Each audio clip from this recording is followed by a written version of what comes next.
Intermission. Exiled to a post-apocalyptic Alternia, Jack Noir becomes a scurrilous straggler, and eventually meets fellow exiled agents, the Draconian Dignitary, Hegemonic Brute, and Courtyard Droll.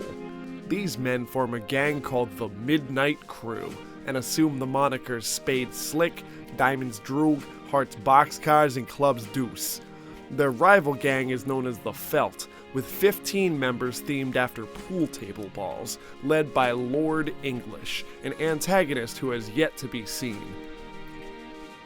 Doc Scratch, also absent through these scenes, assumes the role of the cue ball and gives the 8-ball position to the exiled Black Queen, who assumes the name Snowman.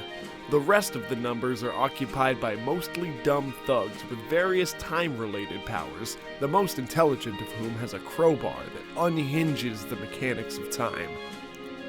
The two gangs clash, a lot of weird time shit occurs, and it is revealed that Snowman's mortality is inexplicably tied to that of the universe. Following the gang war, the members of the Midnight Crew each discover their own mysterious edifices with machinery that allows them to communicate with various troll kids during their in-game adventures. At some point, Doc Scratch intercepts the meteor, delivering an infant handmaid to the end of Alternia's timeline, and raises her in his mansion on its green moon. From here, he begins messaging Vriska while she is in possession of the magic cue ball along with other young girls.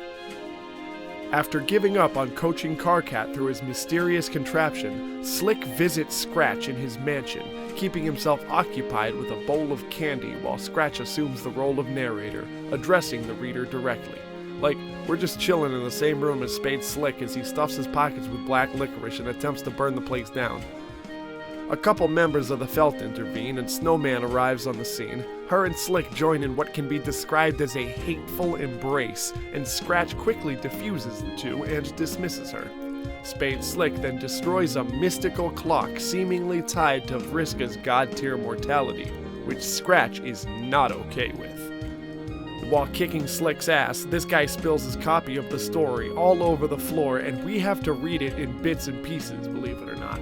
He then hands Slick a gun, telling him that he is to kill Snowman.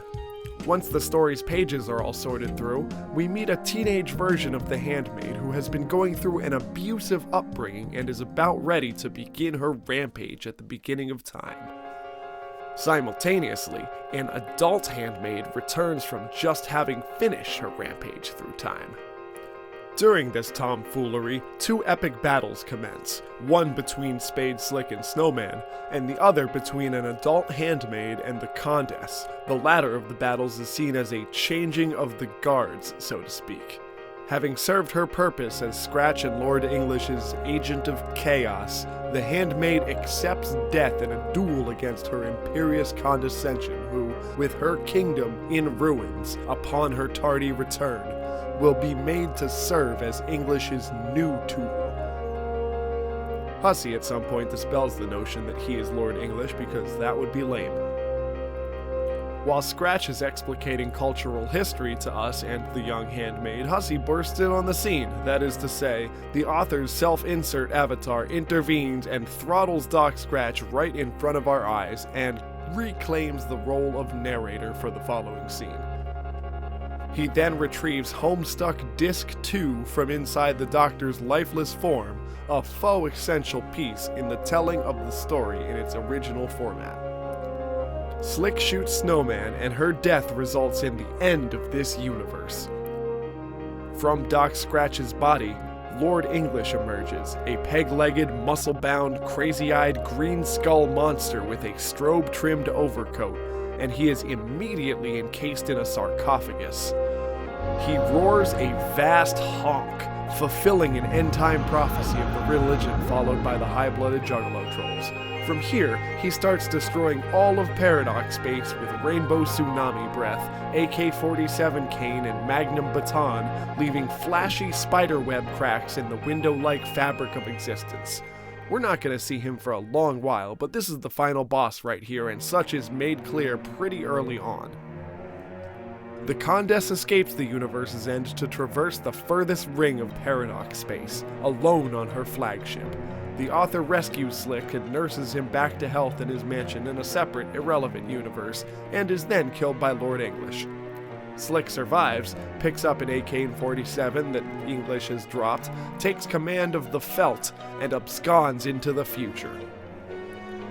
Back in the Incipisphere, with all of the quests completed, all that's left to do for the Troll Kids is stop the Black King before the Reckoning destroys Skya and the battlefield. The King, however, is insanely powerful, and to contain him from unleashing the vast Glub, Aradia and the scores of her Time Paradox clones must dedicate themselves to using their telepathic powers to muffle his horror terror aspect. Here it is revealed to the other players that Vriska has ascended to God tier, which grants a player conditional immortality and a cool set of jammies. During the battle, Gamzee enters murder mode and goes from being a lovable stoner to insane crazy psycho clown and deals a whole lot of damage to the king. Everybody plays their part, but Vriska with her powers of infinite luck deals the finishing blow. The king is defeated, and the 12 players are about to claim their prize, when they are rudely interrupted by the sudden appearance of a demon with unfathomable power and the mysterious Cal dummy in his hand. The Aradia clones stall him, one of them getting the dummy thrown at her, deactivated and traveling through a Skyan portal where she will land near the Frog Temple near past Aradia's hive. Another one of her sends the 12 kids through a gateway to one of the receding meteors on the Veil. Suddenly, nobody understands anything.